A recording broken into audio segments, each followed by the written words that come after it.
Shalom wanita kunci Daud. Kita mau ingat-ingat dulu yel-yel kita. Wanita kunci Daud, cantik, cerdas, cakap, berdampak. Haleluya. Mari kita pujikan pujian ini bersama-sama. Ayo.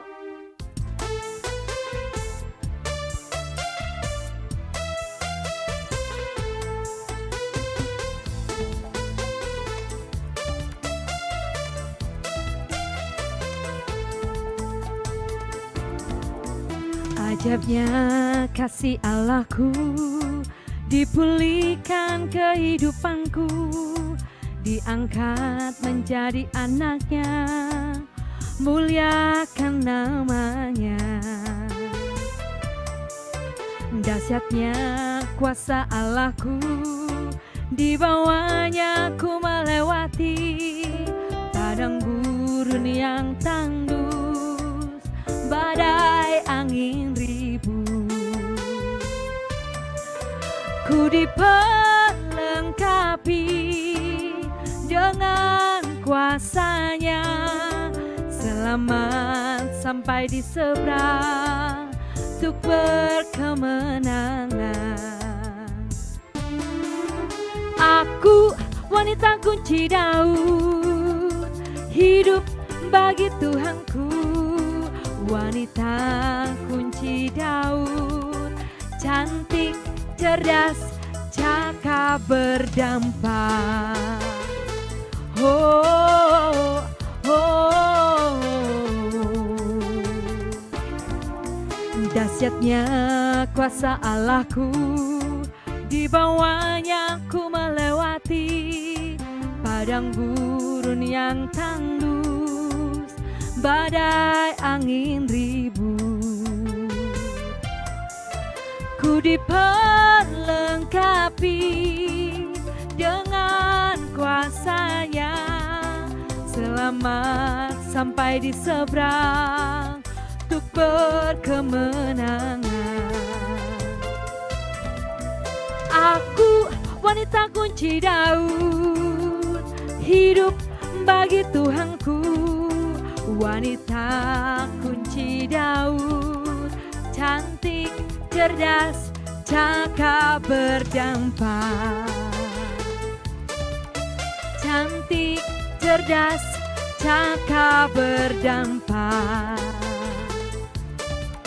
Cantik, cerdas, cakap, berdampak. Amin.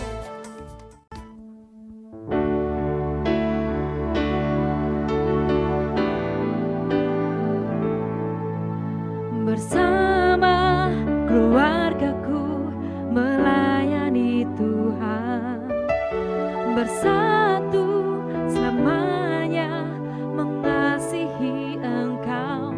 Tiada yang dapat melebihi kasih-Mu ya Tuhan. Bagi kami Engkau segalanya.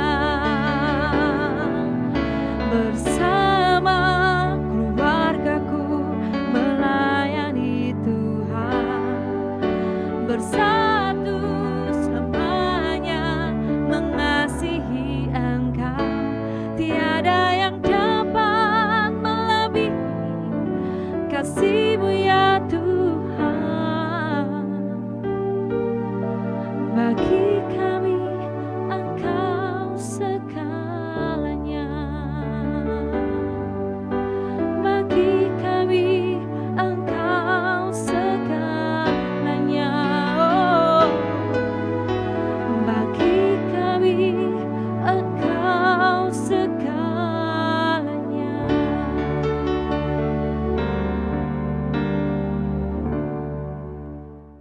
Shalom wanita kunci Daud yang dikasihi Tuhan. Saya bersyukur dan senang sekali hari ini saya bisa menyapa dan juga berjumpa dengan para wanita semua di ibadah online BKD bulan ini.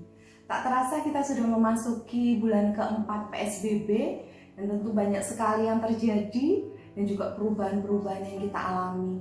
Dan kita juga melakukan penyesuaian-penyesuaian dengan segala sesuatu yang ada sehingga kita bisa melalui pandemi ini dan meminimalkan dampak yang terjadi di dalam kehidupan kita. Nah, pada kesempatan ini saya dan nanti juga keluarga saya ingin berbagi cerita dan juga pengalaman kehidupan kami selama pandemi ini berlangsung. Tuhan sudah berfirman kepada kita bahwa di hari-hari terakhir akan ada masa yang sukar dan masa kesesakan yang besar. Itu sudah kita alami hari-hari ini.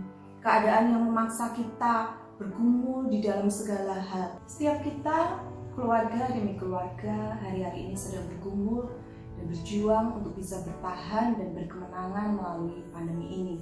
Tapi syukur kepada Allah bahwa di dalam segala keadaan, di dalam segala sesuatu, Allah turut bekerja untuk mendatangkan kebaikan bagi setiap orang yang mengasihinya, bagi setiap orang yang terpanggil sesuai dengan rencana Allah. Semua itu semata-mata untuk membawa kita menerima kebaikan Tuhan. Dan inilah yang harus selalu kita pegang dan kita harapkan, kita percayai di dalam Yesus, bahwa kebaikan akan senantiasa kita terima di dalam kehidupan keluarga kita. Salah satu kebaikan yang kita terima dari Tuhan di masa-masa pandemi ini adalah kita memiliki waktu lebih untuk berkumpul bersama dengan keluarga. Jikalau masa sebelum pandemi kita merasa kesulitan, kekurangan waktu untuk memperhatikan keluarga kita, suami kita, anak-anak, ataupun orang tua kita, tetapi di masa pandemi ini di mana kita bisa berkumpul lebih lama, seharusnya waktu bukan menjadi alasan lagi bagi kita. Nah, keluarga seharusnya menjadi tempat di mana kita bisa saling memperhatikan dan menunjukkan kasih satu dengan yang lain. 1 dari 5 bahasa kasih yang bisa kita aplikasikan di dalam keluarga adalah quality time. Pertanyaannya, apakah di masa pandemi ini kita masih memiliki quality time bersama dengan keluarga? Atau malah kita kehilangan banyak waktu-waktu berharga bersama dengan keluarga kita? Kita mau baca di dalam Amsal 24 ayat 3 sampai dengan 4. Bagaimana Tuhan inginkan kita membangun kembali keluarga kita di masa-masa pandemi ini. Kita baca sama-sama Amsal 24 ayat 3 sampai dengan 4. Dengan hikmat rumah didirikan, dengan kepandaian itu ditegakkan, dan dengan pengertian kamar-kamar diisi dengan bermacam-macam harta benda yang berharga dan menarik. Dan dalam versi Amplified dikatakan di situ, through skillful and godly wisdom a house, a life, a home, a family is built, and by understanding it is established on a sound and good foundation. Waktu yang Tuhan berikan di masa-masa pandemi ini adalah kesempatan bagi kita untuk membangun kehidupan keluarga kita menjadi semakin kuat, harmonis, dan berkemenangan. Berdasarkan Amsal 23 ayat 3 sampai dengan 4 yang kita telah baca tadi, ada 3 hal yang harus kita bangun di dalam keluarga kita. Yang pertama adalah skillful atau kecakapan, kepandaian. Yang kedua godly wisdom atau hikmat. Yang ketiga understanding atau pengertian. Kita mau bahas satu-satu. Yang pertama tentang skillful atau kecakapan. Hari-hari ini saya memiliki banyak sekali waktu luang dengan keluarga saya, terutama dengan anak-anak saya, karena selama 3 bulan terakhir ini mereka menjalani online learning atau pembelajaran dari rumah, sehingga mereka tidak perlu lagi ke sekolah. Dan mulai bulan ini mereka juga sudah menerima liburan sekolah, liburan kenaikan kelas, sehingga banyak waktu yang kami habiskan bersama-sama. Untuk memakai waktu kami supaya berharga dan berkualitas, banyak hal yang ingin saya berikan kepada anak-anak saya. Sebagai seorang ibu, saya memiliki keinginan untuk melihat anak-anak saya bertumbuh menjadi wanita-wanita yang cakap, cerdas, dan juga berdampak di kemudian hari. Karenanya saya mengambil suatu tanggung jawab untuk melatih mereka, supaya mereka menjadi pribadi-pribadi yang terampil. Pintar secara akademis itu baik, tetapi kemampuan untuk mengatur dan mengelola kehidupan mereka hari-hari ini ataupun kelak, itu harus kita latih, itu harus kita ajarkan kepada mereka sedari mereka kecil. Dan di waktu-waktu ini saya ingin memperlengkapi anak-anak saya dengan keahlian-keahlian atau keterampilan keseharian mereka, seperti memasak, membereskan dan merapikan rumah, kemudian mencuci atau menyetrika baju, dan kegiatan-kegiatan sehari-hari itu tidak sekedar bisa, tetapi saya ingin mereka terampil atau dengan kata lain luwes mengerjakannya. Kenapa saya harus melatih kecakapan mereka di dalam hal ini? Karena di waktu-waktu yang akan datang, mungkin mereka akan menghadapi kesulitan-kesulitan, tantangan-tantangan yang mungkin jauh lebih besar dari apa yang kita hadapi dan kita alami hari-hari ini. Dan sebagai seorang orang tua, khususnya ibu, saya ingin anak saya siap menghadapi masa-masa sulit di kemudian hari. Dan ketika saya melatih mereka hari demi hari di dalam keteraturan, rutinitas, dan juga berkesinambungan, saya percaya karakter yang baik itu terbentuk. Mereka akan jadi pribadi-pribadi yang setia, pribadi-pribadi yang tidak mudah menyerah, pribadi-pribadi yang mau berjuang di tengah segala kesulitan yang ada. Mereka boleh cakap di dalam segala perkara bersama dengan Tuhan tentunya.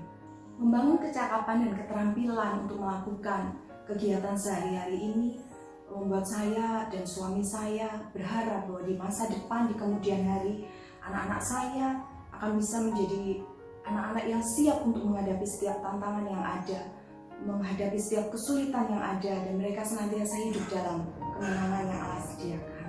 Dan cara membangun keluarga di tengah-tengah pandemi ini, poin yang kedua adalah senantiasa hidup di dalam hikmat Allah. Untuk selanjutnya suami saya akan menjelaskannya. Shalom wanita kunci Daud yang dikasihi oleh Tuhan.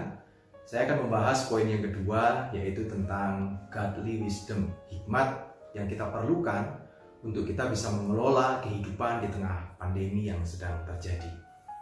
Tidak bisa dipungkiri bahwa sebagai seorang kepala rumah tangga, pencari nafkah di dalam keluarga ini, saya harus memberi tahu pada seluruh anggota keluarga tentang kondisi keuangan kami. Kondisi keuangan kami tidaklah seperti yang sebelum-sebelumnya, karena penjualan juga mengalami penurunan. Semua terkena dampaknya. Nah, hikmat yang coba saya sampaikan di sini adalah kita harus berani terbuka dengan kondisi yang sedang kita alami kepada seluruh anggota keluarga kita. Kita tidak bisa sendirian di tengah pandemi ini. Saya membutuhkan support dari istri dan juga anak-anak saya, terutama di dalam kaitannya tentang penggunaan keuangan kami. Kami sudah terbiasa untuk melakukan budgeting di dalam setiap bulan di dalam mengatur keuangan kami. Akan tetapi di tengah kondisi yang seperti ini, ketika pemasukan juga mengalami penurunan, kami harus melakukan rebudgeting ulang. Kami harus membuat budget lagi. Mana yang harus kami prioritaskan, mana yang harus kami utamakan, dan hal-hal apa yang kira-kira bisa sementara waktu ini tidak kami keluarkan, karena sebetulnya kami bisa melakukannya. Salah satu contoh yang kami lakukan ketika kami mengelola ulang budget kami dalam hal beli makan di luar. Kalau dulu biasanya kalau sudah mulai agak capek, terutama pas weekend gitu, biasanya kita akan memilih untuk beli makan di luar. Tapi di tengah kondisi seperti ini, kita akan berpikir ulang. Bahkan jujur, selama 3 bulan pandemi ini terjadi, kami nggak melakukan pembelian makanan di luar sama sekali, karena kami juga merasa was-was ketika kami beli di luar. Tapi di satu sisi itu mendorong kami untuk, terutama istri saya, untuk memasak lebih sering di rumah. Ya, pada akhirnya dia akan sedikit capek, karena biasanya masak mungkin 1-2 kali, sekarang bisa sampai 3 kali. Kalau pengen mie malam juga masih bikin, dan itu menguras tenaganya dia. Tetapi sebagai satu keluarga, saya bilang sama anak-anak bahwa istri saya, bunda tidak bisa sendiri. Mereka harus support bundanya, mereka harus membantu bundanya. Sekaligus di sanalah istri saya melatih untuk anak-anak memiliki keterampilan di dalam hal memasak. Yang mungkin secara selera anak muda dengan selera kami sedikit berbeda. Kami sukanya lalapan, mereka sukanya masakan-masakan yang kekinian. Tapi tidak apa-apa, bagi kami kebersamaan yang terjadi dan istri saya boleh melatih itu kepada mereka, itu menjadi kebahagiaan tersendiri, dan itu memberikan waktu yang berkualitas bagi kami. Itu dalam hal makanan. Juga terkadang kami laundry untuk spray lah, untuk pakaian-pakaian tertentu. Tapi selama pandemi ini jujur kita juga agak was-was kalau mau laundry di luar. Nah, akhirnya kita memutuskan untuk semuanya di-handle sendiri, semuanya dicuci sendiri. Nah, tentunya ketika harus dicuci sendiri, maka ya juga harus kita setrika sendiri juga. Dan di sanalah saya juga melibatkan anak-anak sekali lagi untuk mereka juga bertanggung jawab dengan pakaian mereka masing-masing. Kita setrika, kadang saya yang setrika, kadang istri, kadang anak-anak. Kita saling menolong, kita saling bahu berbagi tugas untuk melakukan itu semua. Nah, hal-hal itu perlu kita lakukan karena kita sadar bahwa pemasukan kita mengalami penurunan. Kita tidak boleh menyalahkan keadaan dan kita mengeluh ke sana kemari, tapi kita harus menggunakan hikmat yang Tuhan berikan. Seberapa yang Tuhan percayakan kepada kita, saya percaya itu cukup. Saya percaya takaran Tuhan selalu tepat untuk setiap kita. Terkadang yang membuat itu tidak cukup adalah karena kita lebih mementingkan apa yang menjadi keinginan daripada kebutuhan kita. Nah, di hari-hari ini, di tengah pandemi ini, Tuhan sedang melatih kami untuk kami benar-benar memprioritaskan apa yang menjadi kebutuhan, keinginan-keinginan yang sifatnya hanya sementara, keinginan-keinginan yang sifatnya hanya untuk menyenangkan diri sendiri, sementara kami tunda itu semua, kami fokus untuk memenuhi kebutuhan-kebutuhan utama kami, kebutuhan makan, kebutuhan untuk pendidikan anak-anak, itu semua yang kami prioritaskan, dan kami sungguh bersyukur kalau sampai dengan hari ini kami boleh merasakan pemeliharaan Tuhan. Itulah hikmat yang boleh saya sharingkan untuk wanita-wanita Kunci Daud semuanya, untuk kita bisa mengelola keuangan kita lebih baik lagi di tengah pandemi yang masih terjadi ini. Hal ketiga yang ingin kita bahas adalah mengenai understanding atau pengertian dalam keluarga. Sebagai anak, saya percaya bahwa impian dari setiap anak-anak adalah memiliki keluarga yang harmonis, keluarga yang pengertian, keluarga yang bisa mengerti satu sama lain, dan keluarga yang bisa dianggap seperti teman sendiri. Nah, saya bersyukur pada Tuhan kalau saya ditempatkan di keluarga yang seperti ini. Keluarga yang selalu mendukung semua keputusan saya, keluarga yang bisa saya ajak cerita-cerita tentang masalah saya, semua pergumulan saya, keluarga yang selalu menerima kelemahan saya tanpa saya harus merasa takut untuk dihakimi, takut untuk dicemooh. Dan saya bersyukur pada Tuhan kalau Tuhan menempatkan saya di keluarga yang seperti ini. Sayangnya tidak semua anak bisa merasakan apa yang saya rasakan. Tidak semua anak dilahirkan dari keluarga yang harmonis. Tidak semua anak bisa menerima kehangatan dalam keluarga. Memang tidak ada keluarga yang benar-benar sempurna. Tapi kita telah diberi hikmat oleh Tuhan, kita telah diberi hikmat oleh Allah supaya kita dapat membangun keluarga dan menjadikan keluarga ini seperti surga. Kami sebagai seorang anak memanglah tidak sempurna. Terkadang kami juga bisa membuat kesalahan-kesalahan yang membuat orang tua marah. Tetapi saya bersyukur karena di keluarga saya selalu ada mercy room, ruang untuk kesalahan kami, dan di situ ada pengampunan, dan mereka juga yang menolong kami untuk bersama-sama membantu kami untuk menjadi pribadi yang lebih dewasa setiap harinya. Dalam keluarga ini, orang tua juga memberikan kesempatan untuk kami bertumbuh, untuk kami menjadi pribadi yang lebih baik lagi. Di saat kami melakukan kesalahan, mereka bukannya menghakimi kami, melainkan mereka memberikan kami nasihat, memberikan kami arahan supaya kami bisa menjadi pribadi yang lebih baik lagi dari hari ke harinya. Kami sekeluarga mengikuti program GBA, jadi setiap pagi saya dan adik membaca GBA sendiri, baru nanti di sore atau malam harinya kami sekeluarga berkumpul mesbah bersama membahas tentang ayat yang telah kami baca tadi. Nah, di sini mereka juga seringkali memberikan kami nasihat-nasihat tentang kehidupan, nasihat-nasihat untuk kami ke depannya bisa menjadi pribadi yang lebih baik. Sebagai anak-anak, kami itu juga memerlukan ruang untuk bermain.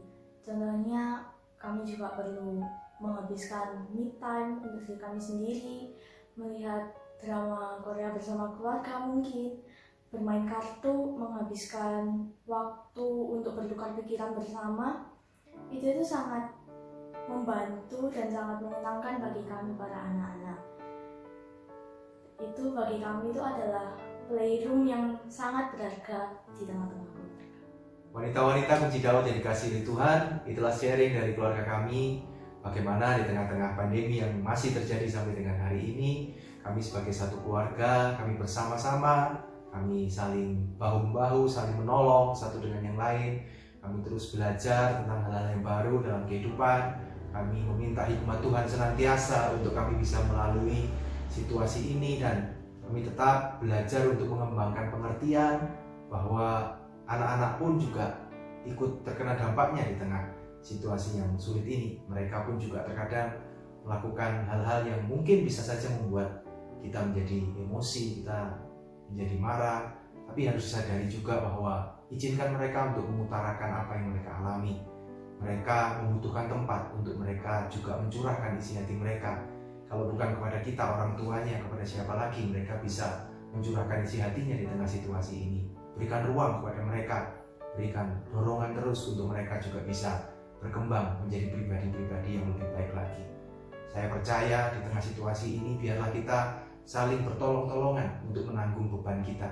Biarlah di tengah situasi seperti ini kita tetap menabur sesuatu yang baik. Karena apa yang kita tabur itu pasti akan kita tuai. Di tengah situasi yang sulit tetaplah menabur hal-hal yang baik. Karena setelah ini berlalu kita akan menuai hal-hal yang baik di dalam kehidupan kita, dan kita akan menghasilkan karya-karya yang baik dalam kehidupan kita. Kita menjadi keluarga-keluarga yang boleh menjadi berkat bagi banyak orang. Baiklah, mari kita bersama-sama berdoa.